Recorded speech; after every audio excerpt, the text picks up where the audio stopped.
background of rising tension being generated among ethnic groups all over Nigeria following incessant clashes between farmers and cattle herdsmen. The suggestion for a federal law to ban movement of cattle across states must now be considered and implemented if Nigeria's unity is to be sustained. While it is true that herding is a major occupation of a group of people from parts of Nigeria and even from outside, the occupation must be carried out in a manner that ensures other people's right to live and carry out their own occupation is not threatened or trampled on. The frequent clashes between herders and farmers portray danger and a possible beginning of internal strife, the end of which no one can predict. No matter the divergence of views regarding what will constitute an enduring solution to the herdsmen issue that has pitched sections of Nigeria against other sections, it is clear that so long as herds of cattle are free to roam the country, including on farmlands, it is a question of time before the bubble will burst.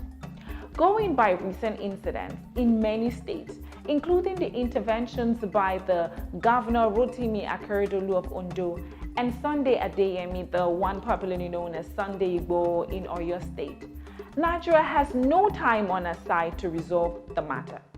Recently, Governor Abdullahi Ganduje of Kano proposed a ban on the movement of cattle from the north to the south of the country. While the call is apt and fundamental, it is far from being universally accepted. Already, voices from Nigeria's Senate are indicating that such a law will be viewed by some sections of the country as unconstitutional, having regard to the provision that allows every Nigerian freedom of movement and freedom to live anywhere in the country.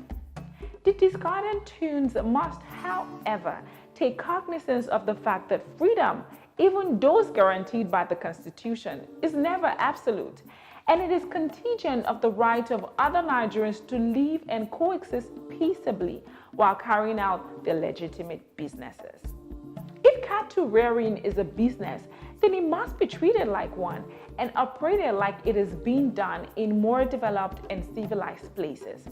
Take the Netherlands, for example.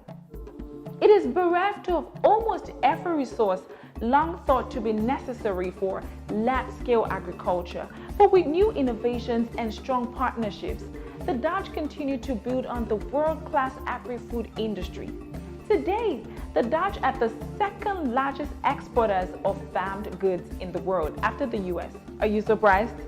It may sound absurd, but in reality, the Netherlands is a small country with huge investment in agri-food innovation, creating some of the most cutting-edge methods of feeding its population, including generating new food alternatives.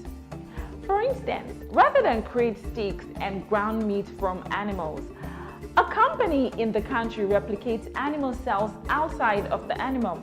It is real meat without any ethical or sanitary issues, a unique innovation by every standard. What is the result? There is plenty more to ship to other countries. Nigeria can learn a thing or two from the Netherlands, whose landmass is 33,500 square kilometers.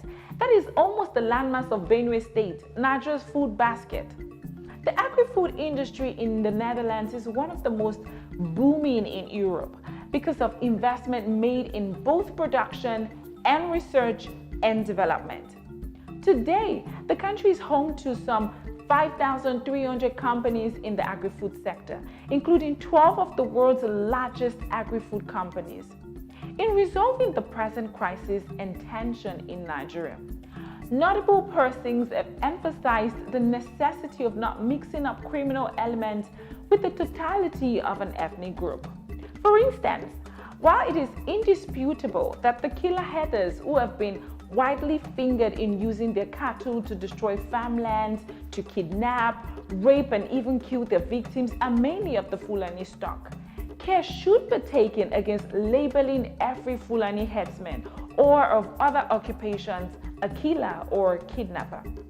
The task for all the state governors, citizens who are being terrorized as well as stakeholders representing the Fulani is to separate the wheat from the chaff, identify the real culprits and bring them to book properly in a way that will send the right signal to prospective other criminals.